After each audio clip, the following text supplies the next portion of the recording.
This is a automated report system, essentially. So right now, what it's doing is it's breaking down the past month's report, and it's actually generating a new table based on how much information is there.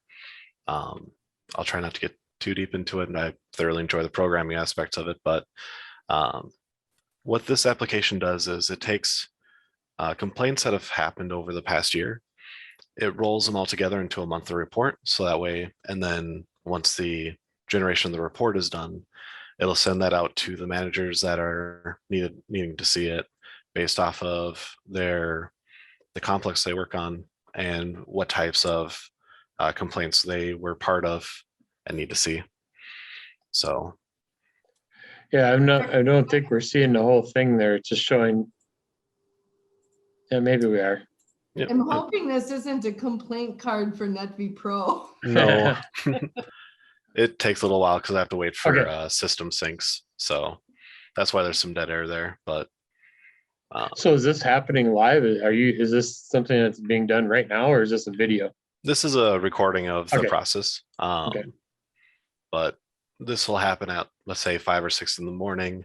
Then when people start to get to the office, the actual emails will get sent out at 10 o'clock that day so that they can see that without being alerted at 5 in the morning that the report's ready for them. So we And have a lot there- of, go ahead. No, go ahead.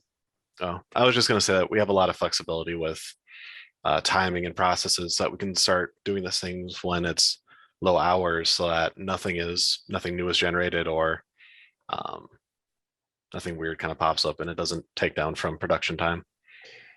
So this is an example of a report or a process that has multiple inputs, but also has multiple outputs, right? I mean, there's some intelligence behind who gets what information. Yep.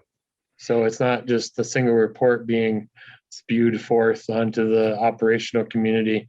It's actually got some intelligence behind it, so the right person gets relevant data to them. They don't need to see everything for everybody. So I think that's kind of an interesting thing, because it's one thing to generate a report, but it's another thing to generate information that's relevant to the end user. And with these workflows, there's the ability to do that. Go Go ahead. Well, I was just going to say I did hide multiple columns here of further detailed information for business privacy, but I got approval to kind of show the base template of what's going on and kind of the more fun part of showing off the video versus the really in-depth logic aspects that I tend to go into. You know, and you know, I suppose this statement could be perceived as either positive or negative, depending on which end of the stick you're grabbing. But this type of reporting saves a tremendous amount of labor, because look at the calculations that are being done and think about the people it would take to pull that data from disparate locations in multiple states. So, you know, this report is not only local, but it also is, well, you could say national, because there are multiple locations throughout many different states. One of the things that I was wondering before we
they'll actually make an entire ticket system for sales department, for marketing department, depending upon what you need.